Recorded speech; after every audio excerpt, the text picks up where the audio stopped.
Hello everyone, my name is Sophie and welcome to my new video. Today, me and Mr. Baby Turtle will be talking about these hollow vows. I don't know the author. Lexi. I don't know her name, I don't care. Say hi. Hello. He was just born today. Hello. I'm a little turtle. He has two brothers. 3 actually, but the last one is taking his time. We hope that you will enjoy this rant and also be aware that this is not meant to be so serious. This is not supposed to be an attack on you or the author. This is meant for entertainment purposes only. Me saying that I fucking hate this book does not mean that you will fucking hate this book or that you should hate this book. If you like it, then we're happy for you. And if you are mean to me, he will come for you. Maybe you want that. Maybe you want this baby turtle, but you can't have him. He's mine. Happy birthday. These Hollow Vows is another TikTok sensation. Like, people are talking about it non-stop. Actually, not as much as other books, but, you know, they're talking about it. That's why I read it. I don't read anything that's not popular. I'm mainstream. When I picked it up, I didn't know what it was about. I had no idea. I just saw people talking about it. I saw that I don't know if the cover is by Charlie Bowater or who, this woman, really, like, shout out, because I respect the grind. She has really found her niche in making book covers, like drawing book characters and book covers. Slay. I'm jealous. Like, I can't draw, but I'm jealous. But I don't know if she even drew the cover. Did she? If she did, then slay. If someone else did, slay. But, you know, honestly, I have to be honest, I don't really like the book covers where you have pictures of people on the front. You know what? It was not accurate for this book, the cover, and also it was not accurate for Crescent City 2. Just like, that's why I don't like it, because it's not accurate. You're fucking up yourself. Crescent City 2, the dude has short hair. He cut his hair in the beginning of the book, and he has long hair on the cover. For this book, the main character has luscious curls, luscious fire red curls, and it's like the only thing she likes about herself. And she doesn't even have curls on the cover. She does not. How can you fuck that up? That's her one trait. It's like her one personality trait. Anyway, what is this book about? This book has high ratings on Good. I'm lying, I don't know. I didn't look it up, y'all. I'm gonna look now, okay? This book has high ratings, sure. I'm sure it does. You can follow me on my Goodreads, Honestly Sophie, and see my ratings for the books as I finish them, if you want to know ahead of time. You can also follow my Instagram if you want to know ahead of time, because I always post it on there too. Okay, it has a 4-star rating. That is a high rating for a book. From New York Times bestselling author Lexi Ryan, there you go. That is a very non-author name. I'm sorry, like, I don't know if that's her real name, but if my name were Lexi Ryan, I think I would change my name. Like, my author name, okay? Not her. Whatever. Cruel Prince meets a court of thorns and roses in his sexy, action-packed fantasy about a girl who is caught between 2 treacherous fairy courts and their dangerously seductive princes. Yeah. Yeah. Our main character is called Bree. Her name is Abriella, but they call her Bree, and so I was thinking of Desperate Housewives and also of Brie Cheese the whole time. Put those two together, you have the main character. These runes wouldn't keep me out of the vault. They'd let me in and lock me there, make me a prisoner until the master of the manor could deal with me. A common thief schooled in only in protection runes might make the mistakes of thinking the words were faulty when he passed them. A common thief would find himself locked inside. Good thing I'm anything but common. Y'all, it's 2022. It's 2022. Can someone be like the other girls? Bree is poor. She lives with her sister in her aunt's basement and works for her aunt because her parents are dead. And she's basically Feyre and her sister is Elaine. Yeah, and then she has to steal shit to pay off the debt that they owe their evil aunt. This is like Cinderella. This is very, I didn't see anyone say this. This is very much Cinderella. It's giving, shut the fuck up. Because she lives in the basement of her evil aunt, she has to work for her 2 evil cousins. Then she gets to Fairy later, when I'll talk about it, and she gets a makeover by like a random woman right before she's about to go to the ball to steal the prince's heart. Can it be any more Cinderella than that? Like, honestly. Where's the Echotar? All I see is Cinderella. Come up with your own shit. I think we're past the retellings at this point, you know? Like, if you're not gonna make a retelling of fucking, I don't know, something else, Just don't do it at all, maybe. She's very different. She steals. She's a thief. But I don't think she's not very confident. She's not very special. Her sister is very pretty, but the only good thing about her is her hair. Her red fire hair, her locks that are not on the cover, but they are there in her heart. Maybe she's delusional. Maybe they're not there. Every page had italics on it. I kid you not, there was not a page that didn't go by where there were not italics. Italics? How the fuck do you even say that? She would like make comments in italics the whole time, and it was so annoying. It was like I get it. You don't have to do it all the time, you know what I mean? If you do it like once or twice, I'm sure other authors do it. I get it to like for effect and shit, but I don't think they do it on every page. And if they do, then well, same criticism goes out to them. Okay, whatever. She's sneaking into this vault of a rich man, and she steals like one pouch of his money so he doesn't notice that someone stole it, but he does notice later because she is a common thief after all, if you're getting caught. But she steals a pouch because she has to pay off the debt to her aunt, and that's like the only way she can do it. I don't really know, like, how else are they expected to pay it off if they don't have like a different line of work besides helping the aunt in her house? I'm not sure, whatever. She steals the pouch. Oh, Titty! Titty, come home! I think she's actually gonna come upstairs. I don't know. You are here! Hello! Hello! Come here! Come here! Did you just let yourself in? Oh, don't. No, that's the turtles. Leave them alone. Come. Okay, short break. Okay, now that that's taken care of. That's not my cat, by the way. That's a stray cat. Don't tell my mom I let her inside. She's on holiday right now. If she found out I let that cat... I didn't even tell her to come upstairs. I did tell her. But she did that. For the first time she did that, she did it on her own. Whatever. She's allowed inside. I love her. I really don't vibe with the writing of this book. I'm not someone that's into first person anyway. It's just not the vibe anymore. But you know what? I have to confess. I have a confession to make. You're not gonna care if you don't know me, but people who know me, maybe they're gonna care. The other day, which means yesterday, I just had to reread Ekimov. I had to reread it. Guys, I haven't reread Ekimov since I was 16, and I'm 21. Yeah, I'm old. Yesterday I was like, oh, I really want to read like some scenes again because it's been so long. I was reminded of the fact that Ekimov is also first person. It's Farah's perspective, and I don't care for Farah. She can go fuck herself. I don't really care. She can go fuck herself if she wants. I don't care. But what I mean is, I was reading these few Ekimov scenes, and then I was comparing it to this book, and the writing is so bad. The writing in this book is so bad. I hate when the character talks about themselves in a way that it doesn't feel natural. Like, they have thought processes that just don't feel natural. I jumped down on the other side, landing on soft knees. My sister says I'm like a cat because of the way I've always jumped from trees and roofs without getting hurt. I think of myself more like a shadow, unnoticed and more useful than people bother to notice. No one cares for you, girl. Like, I don't care for you. I hope you die. It's like her telling me that. She's like aware that I'm here and she's telling me that. Now my mom's calling me. Mom? I'm literally busy. Gabriella steals the money. Only enough so it will cover her rent or her debt. Also for next month, she says. Also, I don't know what I was talking about before, by the way. I forgot. Oh yeah, I was complaining about the writing. Yeah, it's bad. Like, if the things come up in a conversation, or if she's like... If they were just written better, I wouldn't be complaining. But it's not well written. I don't know why Lexi Ryan is a best... No, I have to stop saying stuff like that. I have to stop. Another payment due to your aunt? Tomorrow. I swallow hard at the thought.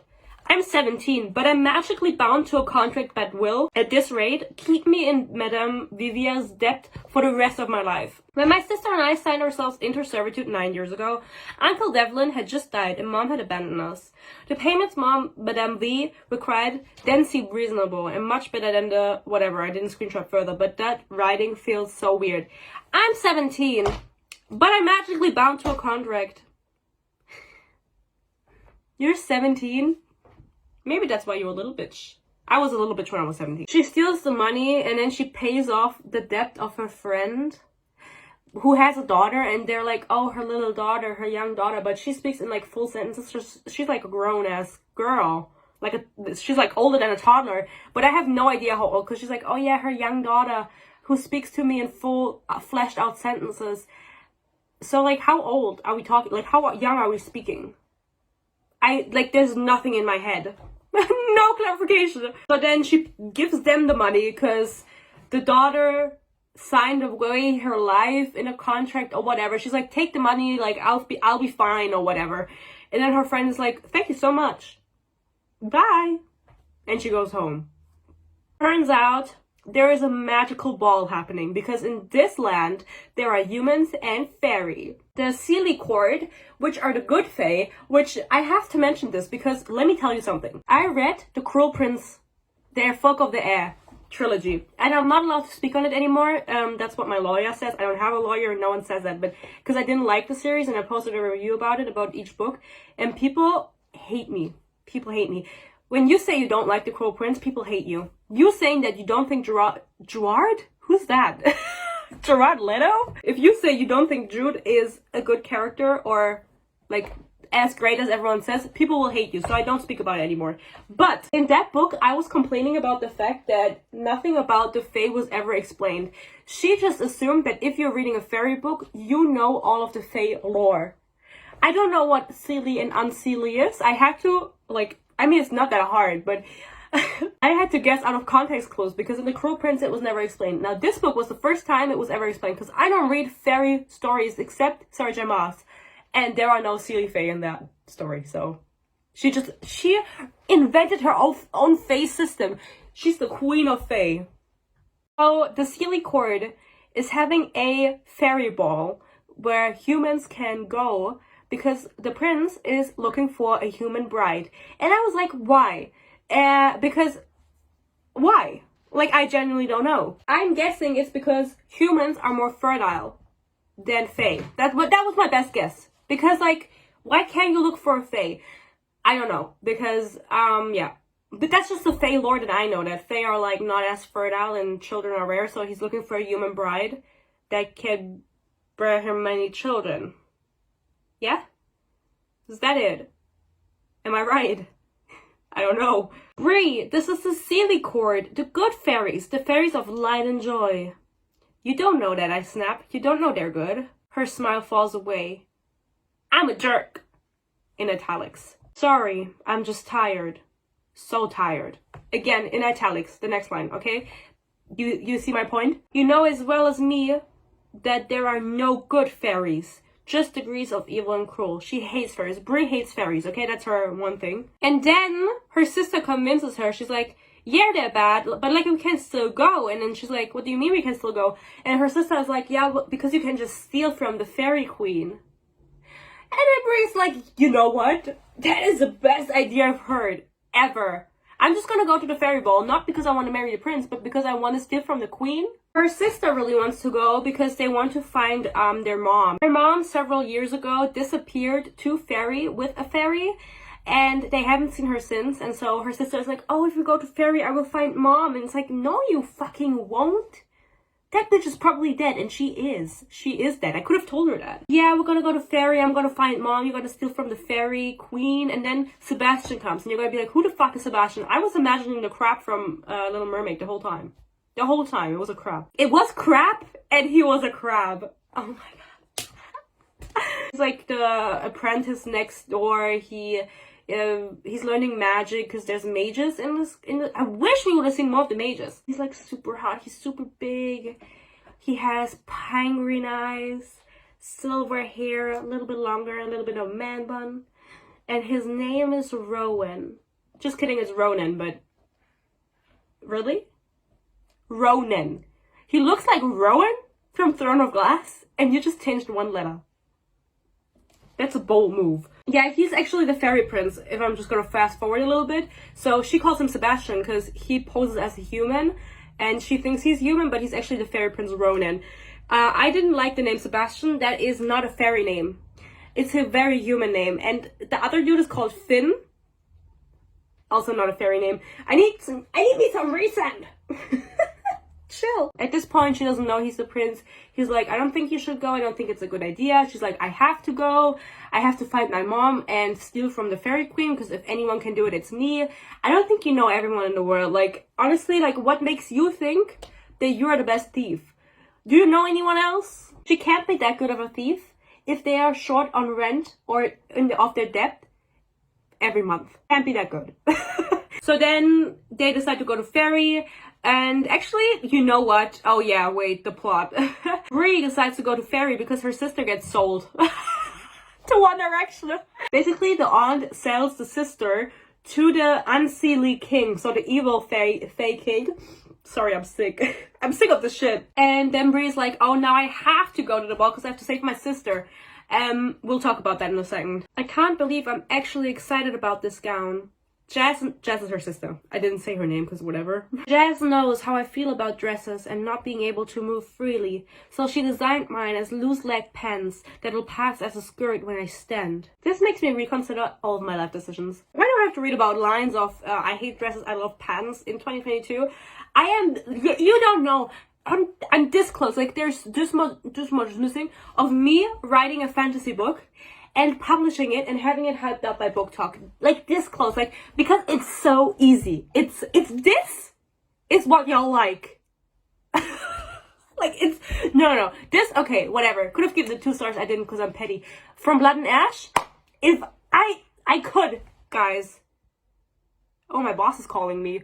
Why is everyone calling me? I'm sorry, this video is like all over the place. I'm not like even 100 pages into the book. I'm on page 40. My boss asked if I could come in early tomorrow. I said yes. I need the money. She hates pens. And listen, as I said, I'm like this close to writing a book where I just put every trope in, and I think people would eat it up. And I think it would still be better than all the shit I have to read. I don't have to read it. I'm reading it because it's so much fun.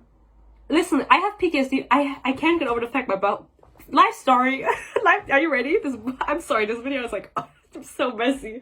When I was 16, no, that's a lie. I was 17. When I was 17, I started working at a gas station, which I think is illegal because I was selling alcohol and cigarettes, so I wasn't even allowed to consume that. Anyway, sue my ex-boss, not me. I was just trying to make money. And I worked at the gas station, and I worked there for 2 years, and my boss kept like emotionally manipulating me and like mentally abusing me. Like, I'm not kidding, okay? I have such that was the worst experience I've ever had, and I worked there for 2 years, and I have such PTSD from that. And I'm not like trying to be funny. Like, I'm dead ass. Like, my boss calling me right now, this is the first time my new boss has called me. I've worked there for 2 months now. I genuinely, like, I was about to freak out. I was about to freak out. Because every time my old boss used to call me, he called me to make fun of me, or to yell at me, or to scream at me, and he never called me just to be nice. And my boss literally just asked me, hey, can you come in early tomorrow? Instead of 9 a.m., I have to come in at 7 a.m., which is still earlier, because usually I have to come in at 6 a.m. So just so you know, okay, I'm not doing good. But shout out to my boss. He was just like, can you come in at 7? I was like, yeah. And he was like, yeah, and you can leave a little early. I was like, okay. I said, okay, see you tomorrow, bye-bye. I was like, okay, bye-bye. And that's it. You know, I've never had that experience in my life. You don't even want to know the story about how I got fired. I didn't even, whatever. It's been 3 years. I'm not gonna, no? How long has it been? Yeah, 3 years. I'm not gonna get mad. Basically, Sebastian finds out that she's planning on going because she told him, I'm not gonna go. He says, I don't want you to go, even though he's a fairy prince. He's like, don't go. I'm gonna choose a pride. I don't want you to be there. Yeah, okay, whatever. So she's like, yeah, I'm gonna go. Like, I have to go. Like, Jazz has to find her mother. I don't understand why they want to find the mother, but whatever. Unlike my cousins, I was too busy surviving my adolescence to have crushes or worry about falling in love.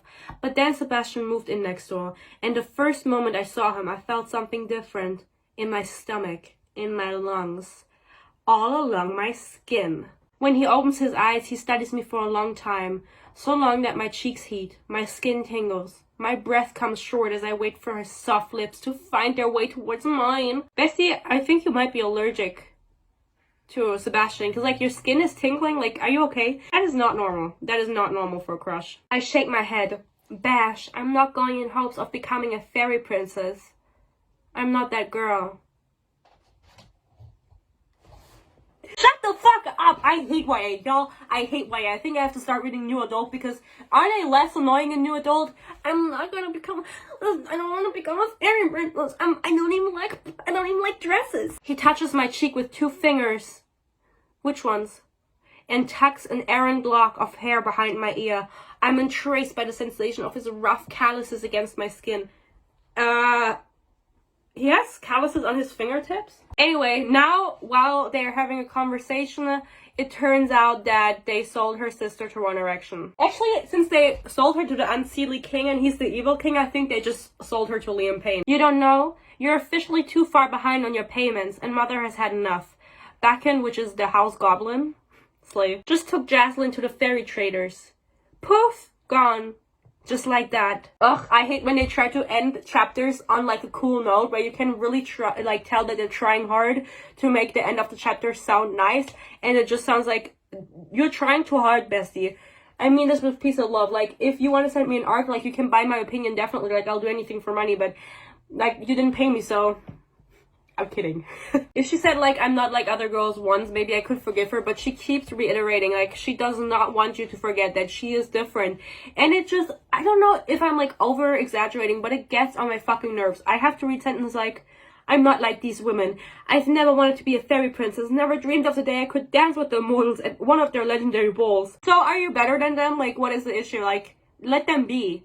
Let them live, okay, queen? Bitch. So she goes to the ball. She got a little dressy from her bestie that she got out of debt, the one with her daughter, because that's like the only friend that she has. There's like the cast of characters is like 5 characters. It's ridiculously small for a high fantasy novel. But then again, this is also only a duology, and the only good duology is Six of Crows. So, and Six of Crows has a huge cast.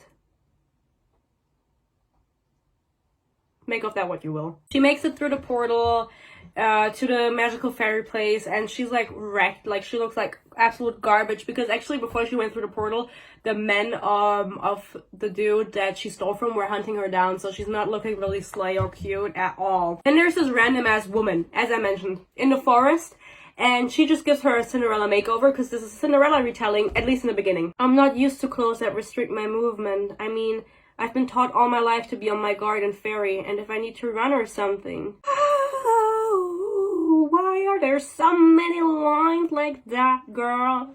Shut the fuck up. We make idle conversations for hours as the line inches closer and closer to the castle doors. How long are you waiting to get into the fucking castle?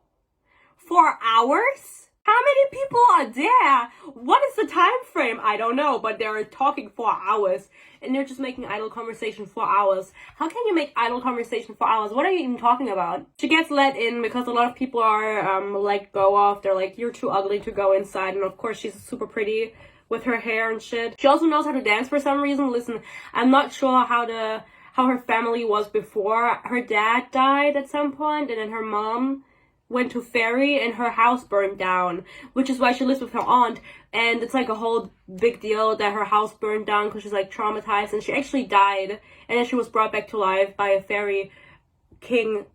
Yeah, that happens in the end. Sorry. But her house did burn down, and she's really traumatized by this, and yeah. But I don't really know like the timeline of everything because I didn't give a fuck. But she knows how to dance. She's dancing with a mysterious man with silver eyes, black hair, super tall and muscled, a little bit of a tan. Does he remind you of anyone? Reese? His name is Finn. That's an interesting scar. My heart squeezes at the reminder of Jess. She always called my scar my moon and sun. One side looks like a crescent moon and the other like a glowing sun. I don't know what a glowing sun looks like as a scar, but whatever. I was caught in the fire as a child. I am lucky I survived. So basically, he's like, you should hide that scar. It's the important scar. And she's like, what does it mean? Like, how am I important? How is my scar important? Like, I'm not important. And you know why this bothers me? I was looking on TikTok what people have to say about this book. People love it. And they keep saying, oh my god, I love a strong female character that doesn't whine. And it's like, she whines a lot. How am I special? Well, is that not whining? Is that not being like, oh, what? That's not strong. That's being fucking annoying, girl. Own it, okay? Be confident! I still don't know why the scar is so important. Honestly, I don't know. And I feel like a lot of things were like the writing in this book is just really bad. We'll get to it. I fucking hate this writing, actually. Basically, she found out through Bakken, the goblin, that there is a secret wardrobe in, like a Narnia wardrobe in the queen's house. She lives in a house, you know? She lives in a 2-story, 3 bedrooms. In the queen's castle, there's a secret wardrobe.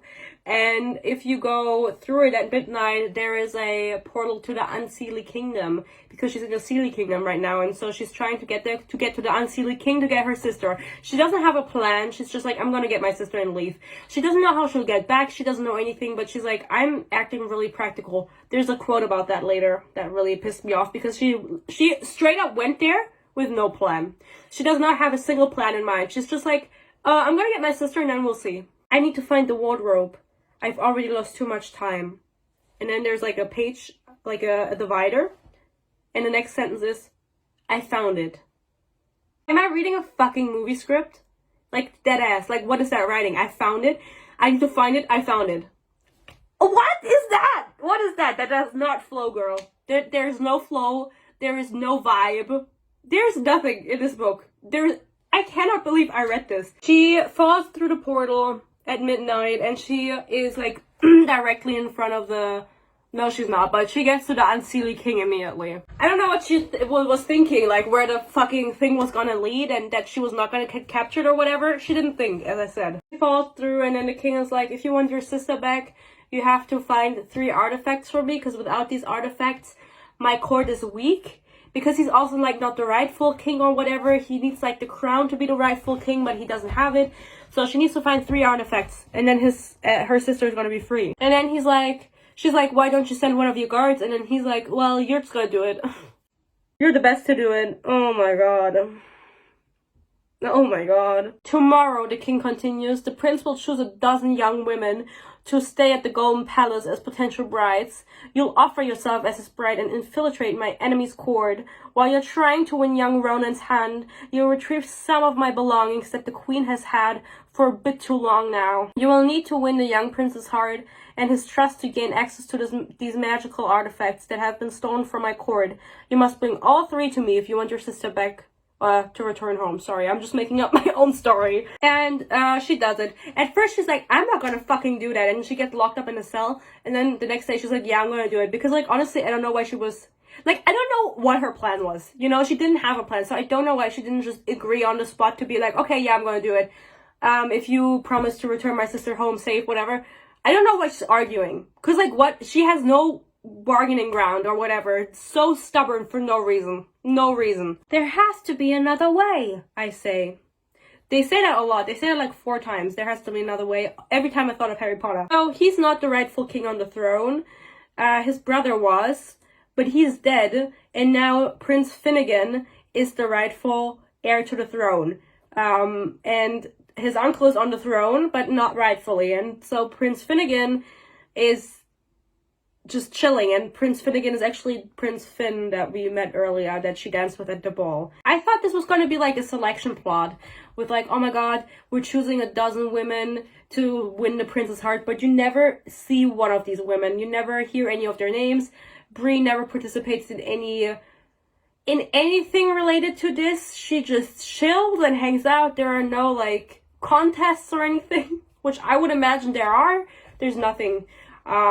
Which is really weird to me. I feel like there's a lot of missed potential, but then she was like, my book's not like the selection, it's like Avatar. So we can't have that. We have to have Reese.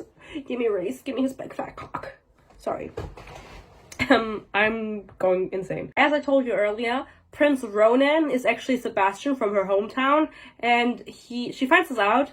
I don't remember how. And then she runs away. She runs away into the forest, y'all. She does this several times. See, if anyone sits here and tells me I love Brie because she's so strong and smart, this bitch ran into the forest several times. Into the magical Fae forest. Because something happened that was inconvenient. You could have ran anywhere. You ran into the magical Fae forest as a human girl. She can't even handle a weapon or anything. The only thing she can do is she can control darkness. I didn't mention that. She can control darkness and shadows, and she can turn into shadow and walk through walls. Sick, but yeah. So she runs into the magical Fae forest. She gets attacked, I think. I don't remember. And then the other dude, Finn, saves her. And he's like, I'm Finn. And she's like, like Prince Finn? And he's like, yeah. Do you know another Finn? Bitch. Uncorks a bottle and pours 2 glasses. The pale yellow liquid bubbles as it hits the glass. My mouth waters at the fruity aroma, but when he turns around again and offers one to me, I shake my head. I can't imagine any situation where I'd accept wine from a male I just met. Hello, stranger danger. But fairy wine? He must think I'm a complete fool. First of all, you are a complete fool. Second of all, you put stranger danger into your high fantasy novel? Stranger danger? Girl, what is the vibe? What is the vibe here? There is no vibe. I'm trying to find a vibe. I cannot find it because there is none. Basically, Finn offers her help in getting the artifacts and getting her sister out or whatever, and like, I think in fulfilling her deal with the Unseelie King, and she says no. She says no. And the girl, by the way, that works with Finn, she gave her the makeover earlier, so that's all connected, but the girl goes, you can't do this alone, and then she goes, I shake my head, you're wrong. I've been working alone my whole life. Nothing needs to change now. Girl, you've seen how that works out for you until now. Maybe just say yes. Maybe just say yes for once. Why is she so stubborn? She's like, no, I don't trust you. I don't trust you. I would literally take any help I can get. Literally. She runs away again in the magical forest. Yet again, she gets attacked. Almost fucking dies. Like, almost gets her, like, chopped off. But this time, it's not Finn that saves her, but Ronan.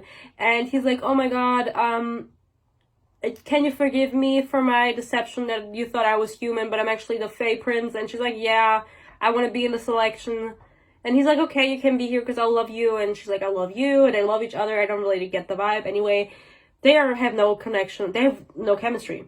There's nothing going on. I take a sip from my mug. It's different from the brown water folks at home call coffee. This is thicker and more decadent. Layered, as if I can taste the sunshine that warmed the beans and the berries on the bush beside it. It's as if my love of coffee before was only about its potential and I'm finally tasting it as it should be. Girl, you're literally drinking coffee. So relatable, but also, like, you can taste the berries besides the... Like, shut the fuck up. It's a glamour, he says quickly. I stare at the smooth skin on the inside of my wrist and frown. I like my scar. It's a reminder of who I am, where I came from, and what I will sacrifice for the people I love. Shut the fuck up. It represents the only truly good things about me. Is that necessary? I'm afraid so. I hear the regret hanging on his soft words. What kind of mother is she that she won't allow her son to marry a girl with so much as a small scar? Okay, I understand. Okay, whatever you say. Okay, listen, the story is, the Fae Queen was in love with the Fae King, the evil king, the good queen with the evil king. And then they got separated because of their parents, and then the evil king fell in love with a human, and the human was Bree's mother. And so she is, she's not their child. He sacrificed his life for her in the fire, and that's why he died. Bitch. The Fae King literally died because he sacrificed his life for a random human girl of the woman he loved. No. Bitch. And so the Fae Queen cursed like all of the Fae and humans because she was so jealous that the king fell in love with a human and wasn't in love with her anymore. And so I think that's why she has to hide the scar, because that would like show the queen that she is the child of the woman, whatever. It doesn't really matter, but that's like what I'm thinking. But the whole book, she's like, oh my god, how can this scar be significant? She never sits down to just like think about it. Like, just theorize. She just gets all of the exposition. You know, she doesn't think herself. People just tell her. Oh, life must be so easy for her. I've spent all my time going unnoticed, being unremarkable, and I'm surprised to find that there's some part of me that likes having them coo over the blazing red of my hair and the hazel eyes I've always found to plain. Jess would have swooned over the gowns as if they were priceless works of art, but all I can think is how much I'd rather wear pants. If I'd been in pants last night, I might have stood a chance when running from the magical wolf. Speechless. Speechless. You would have stood a chance In pants! If only you had worn pants, you would have ran away from that big-ass magical wolf in the forest. You could have outrun him, girl. You could have stood a chance. You wouldn't have almost gotten your leg bitten off. Shut the fuck up. Honestly, like, I cannot believe I have to sit here on my ass and talk about that. Like, that, do other people read some be like, yeah. Like, genuinely, because I don't understand with books like these, this is genuinely bad. This is genuinely terrible. Some books we can argue about, but this? What the fuck am I reading? No, you wouldn't have stood a chance. Be realistic. She's now standing in front of the queen because they are choosing the 12 potential brides, and, you know, Sebastian's like, yeah, I want her. I want Brie. And his mom is like a bitch about it. I won't apologize for noticing that she is quite thin. My son's bride will be expected to bear him children. Do you even menstruate regularly? Excuse me? Your cycle, do you have it, or is it irregular due to malnutrition? Your editor said this was okay. Your editor said this was okay. This is not okay. Like, gaining weight has never been heard of. Never. Huh?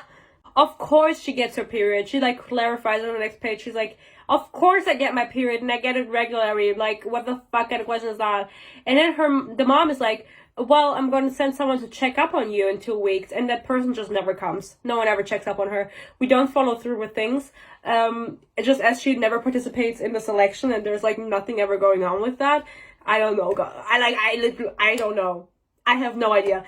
What the fuck kind of conversation is that? That's literally just supposed to show, like, oh my god, the queen. It's the whole thing of, like, oh my god, I hope Sebastian doesn't know I'm betraying him and I'm actually working with the evil king to steal from him, blah, blah, blah.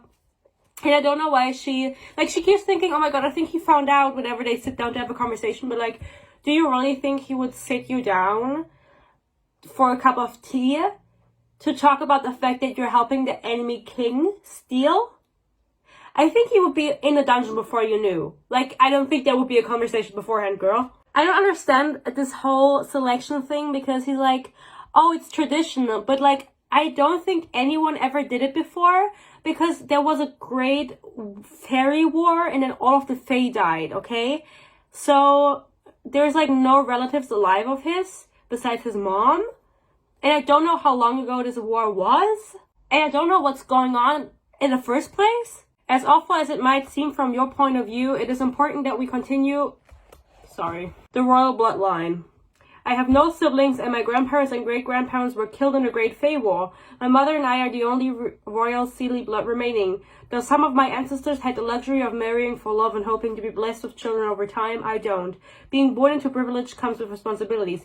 But how does that make the whole ceremony tradition? Like, if your ancestors married Fae because they love them? I don't get it. I don't get how this is tradition. I don't get that tradition.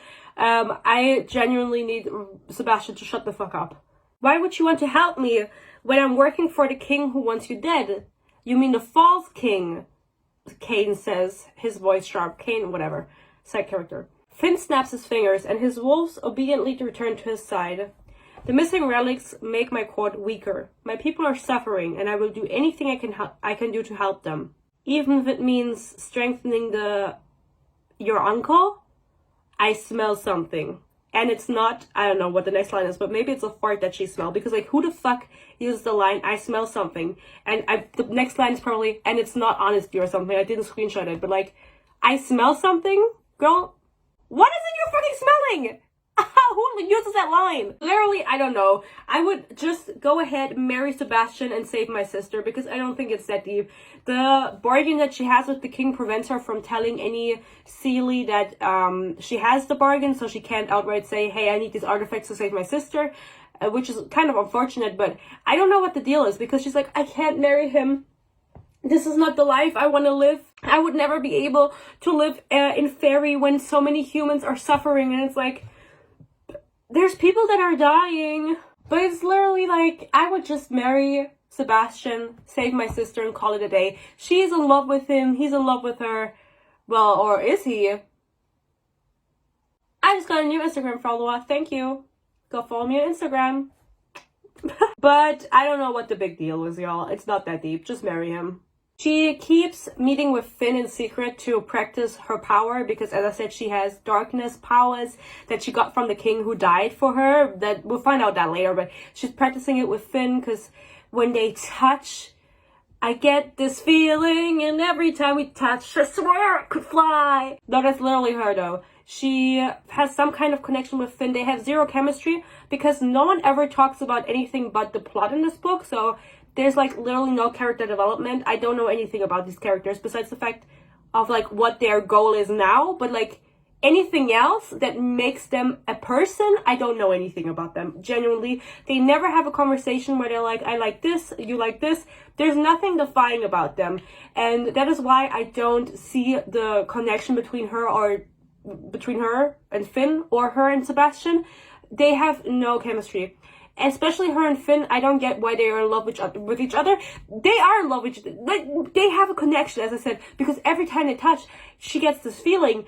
And sorry, I have to keep quoting this, but literally, like, she gets a feeling of like she's so much more powerful. Like, they are somewhat connected. They're like, I guess, like mates or whatever, like Serge and Ross vibes. But she literally just likes him because he's hot, and he's like 500 years old. And Sebastian, he's like 20. He's Faye, but he's 20. Slay. I don't know why Finn is that old.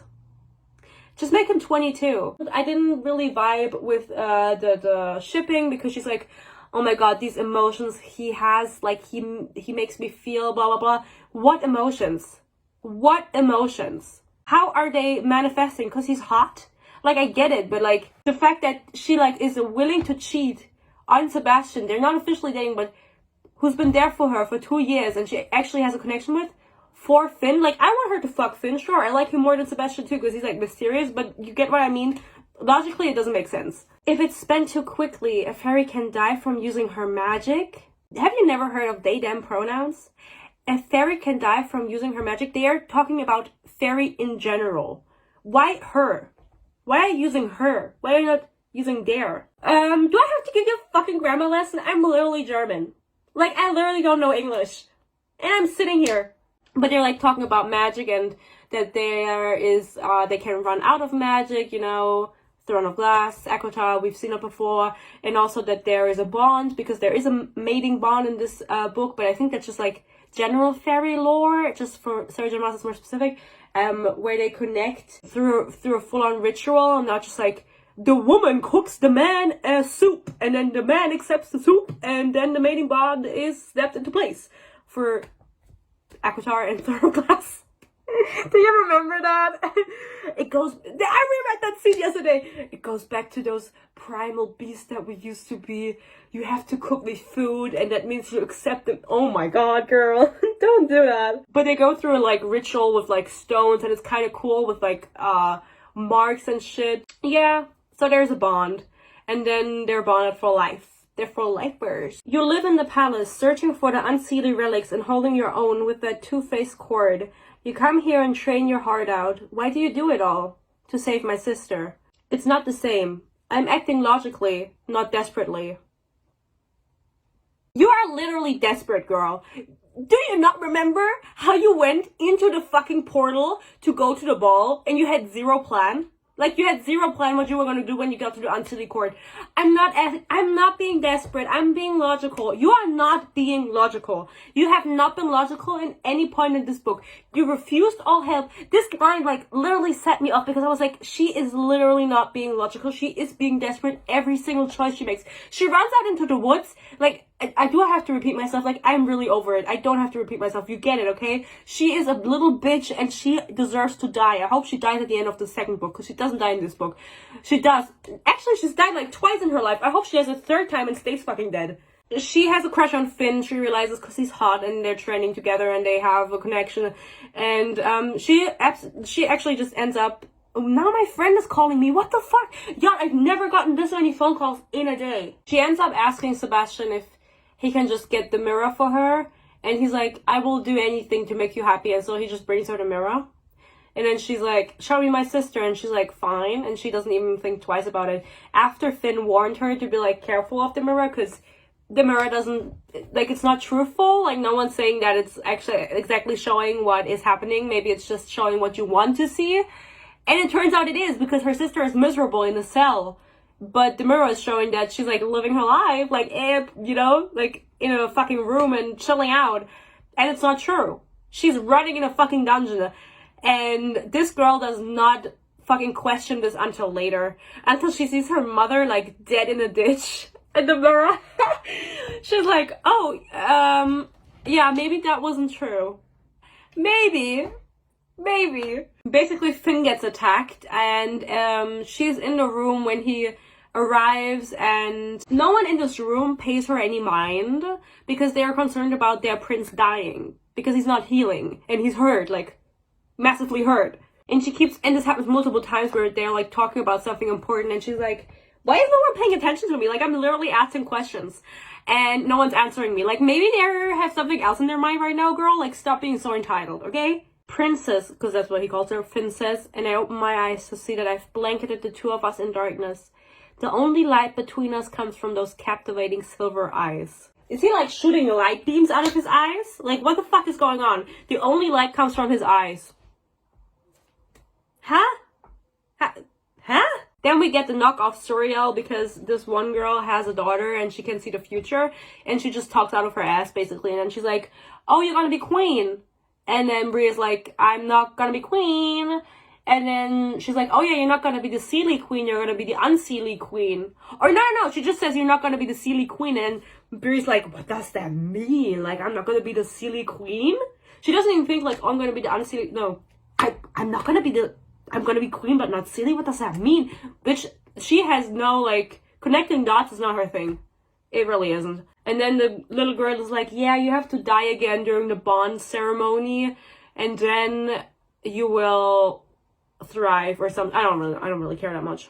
And then the mom is like crying her eyes out. She's like, girl, shut the fuck up. Please shut the fuck up, daughter. Like, just stop it. And she like can't because she's having visions and shit. She can't just turn off her power, and she's like crying her eyes out. I'm like, is it that deep, girl? Like, is it truly that deep? I don't think it's that deep. Now, Bri was thinking that this girl and Finn were together, and she saw another girl, whatever, make out with Finn in the library. Okay, this is very important.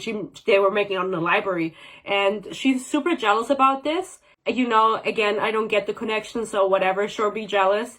And then she's like, you don't even care that your boyfriend kissed someone. And she's like, he's not my fucking boyfriend. And then Bri's like, well, then who is he? Instead of just like asking at some point, she's like, well, then who is he? The woman says, oh, he's my daughter's uncle. And instead of thinking about this further, being like, oh, does that mean that the evil king might be her dad? Is it some other sibling? She never thinks about this again. Never does this come up again, that literally the child that has visions is of like the royal bloodline. Because Bri, I don't know, she just doesn't have enough mental capability to think. Keep them closed. He blows a stream of soft air into one ear. I arch my back in pleasure, but keep my eyes closed. You are coming? And he literally just goes, and you are coming, girl. And she's not even a virgin. I'm skipping a lot of things like that happen with the side characters because they're not that important. Basically, like Bri uses her power at some point. She's super horny for Finn. She gets saved by Finn again because something happens. I don't know. She's spending a lot of time with Finn. Love him, I guess. She goes into the forest again, actually. You know why? Because she asked the mirror to show her mom, and then the mirror showed her mom like in a graveyard, like alive. And so she goes to the graveyard and she's like, Mom? And she asks the mirror again, like, show me my mom, and she's dead in the grave. And she's like, oh my god, what the fuck? And then there's like a magical creature like in the forest calling her name and showing her illusions of her sister and shit. So that's why she runs into the forest again. This girl has run into the forest like 4 different times now. You would think that she would stay away from the forest, but she just keeps running. She's now trying to get the next artifact, which is a magical book that can transform into anything if it feels threatened. Slay. I wish I could do that. Then at some point, Finn is exposed by Sebastian because before what's her name? Bri, sorry. Before Bri left for Fairy, she got an amulet from Sebastian, and he was like, this is gonna protect you, I put a warning spell on it or whatever, and she's like, oh my god, thank you so much. And it turns out this is a tracking device. He literally put an air tag around her neck, and then she was like, wait, this is kind of weird. And then he knocks on Finn's door, and he's like, where the fuck is she? And he's like, she's not here. And then she gets back to the castle, and Sebastian's like, just tell me that you were there, like, it's obvious, like, you don't have to fucking lie, why are you working with my enemy? And she's like, listen, because she can't tell him about the artifacts. Actually, he was helping me figure out my power. And then she shows him her power, and he's like, okay, I forgive you. And so they love each other again. Then, right after this, they like about to have sex, and then she's like, no, let's not have sex. And then he keeps like saying, Sebastian keeps saying, oh, are you gonna stay in Fairy? Are you gonna be my bride? And she's like, I don't know, like, I don't really want to, I love you, but I can't do this. And so he leaves, and then she is looking for something, and finds his room, and he's like on the bed, like, fucking a random girl. Damn. He's like having sex with another girl on the bed, and then she's like, oh my god, what the fuck? And her first thought is, I'm gonna get fucked up. Because conveniently there's like a ball every day. She goes downstairs, she's like, I'm gonna get fucked up today. And she starts drinking wine and shit. Some dude comes over that's friends with Sebastian. He's like, what are you doing, girl? And she's like, I'm getting fucked up. And she gets drugged. Yeah. See, she wants to have a good time once, and she gets drugged. Life sucks. Basically, then the one woman that Finn is friends with, she comes and picks her up and takes her home, and then she's like super horny. And listen, this book, like, I have to say, I keep saying like, oh, there's no spice in it, blah blah, but this is a YA we're reading. Like, people do not need to be having sex at all, and if they have sex, fade to black is fine, because at the end of the day, this is young adult. I'm just trying to be funny. Keep the sex in fucking new adult. I'm still gonna talk about it though, because this book was advertised as spicy on Booktok. People were saying, oh my god, it's a spicy book, it's a spicy book. You know the spicy scene? Oh my god, it was so bad. She rides Finn's leg in the shower. Very Asimov cabin vibes, with like him being like, I'm not gonna take you here, I'm gonna take you somewhere else. Like, he's not taking her, like, when he fucks her, he's gonna fuck her somewhere else. He's not gonna, like, this bed is not big enough, you know the scene, I reread it, you know the scene. You know what? Asimov just reigns superior. I don't know what to say. Like, you can say about Sergio Mas what you want, like, the books before that, the books after that, ass, but like, Asimov alone is like revolutionary for young adult.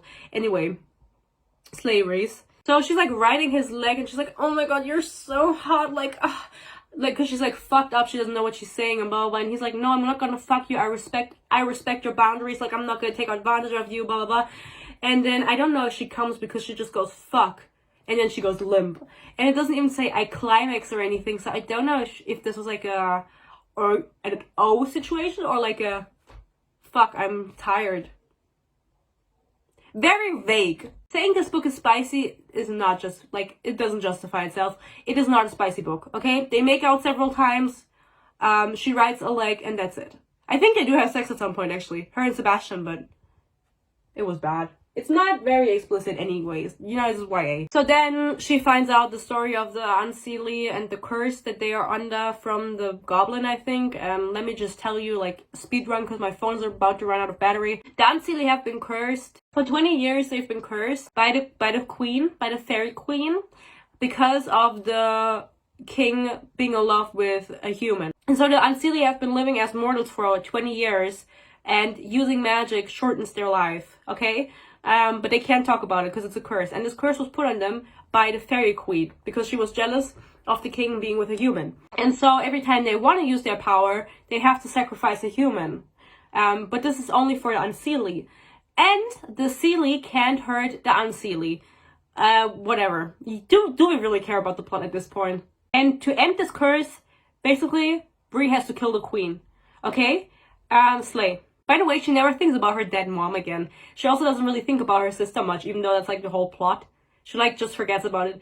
And you'd think that's because there's so much going on, but there's like nothing going on. Like, I would be thinking, like, she sees her dead mom in the mirror and she's like, oh my god, my mom is dead. And then she never thinks about it again. I feel like that would have more of an impact on her. And also her sister being in a dungeon, she doesn't think about it. She never even asked Sebastian about it because he's like, don't worry about it, I'll get her out.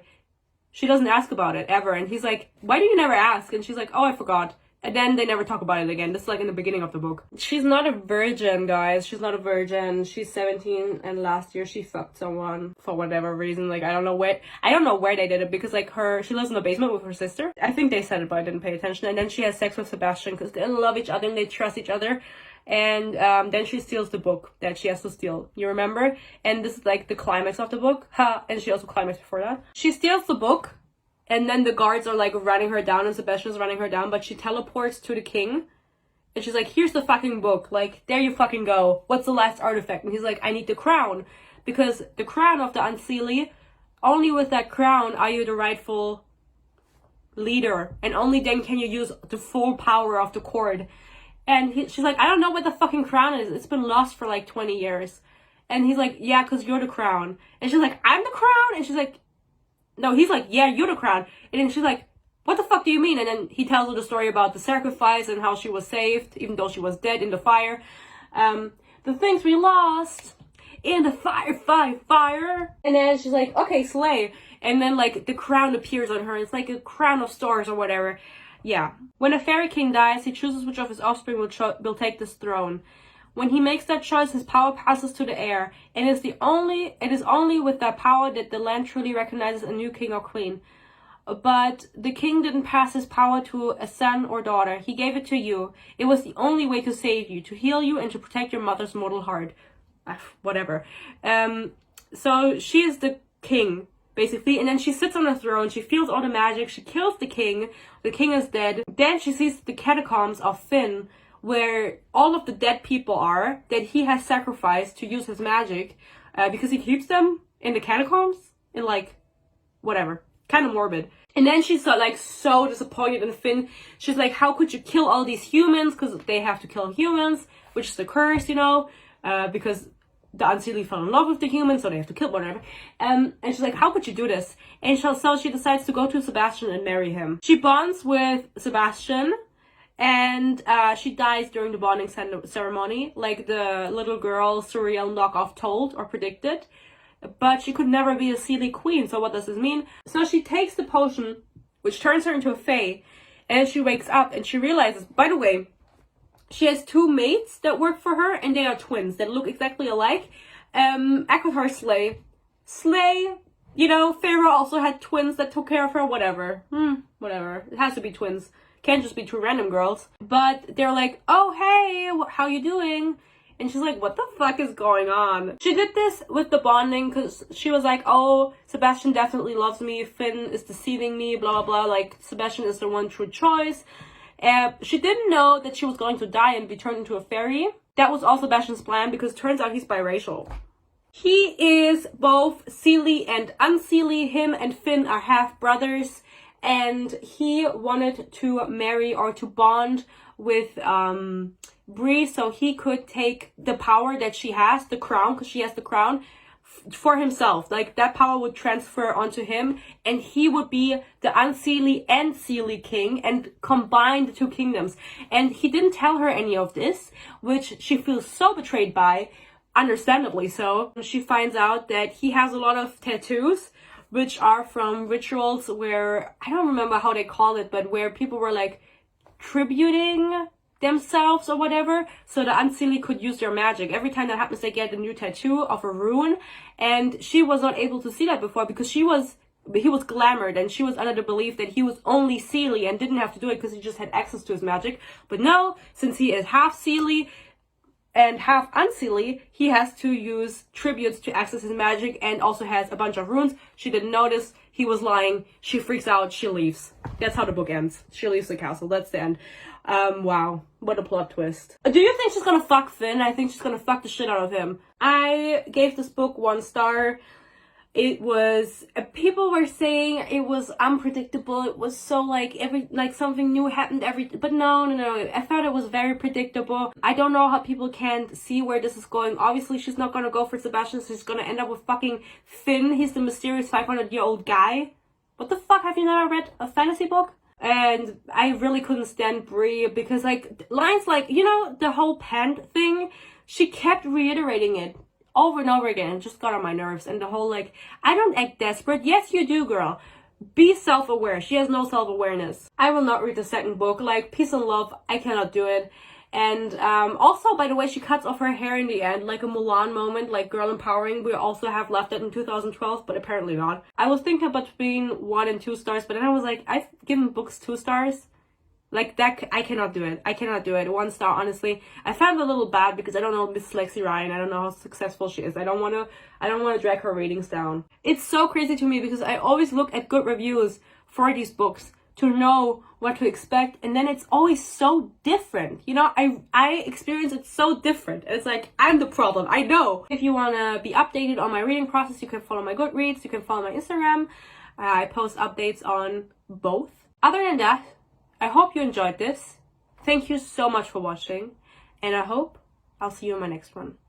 Stay happy, stay healthy. Bye bye.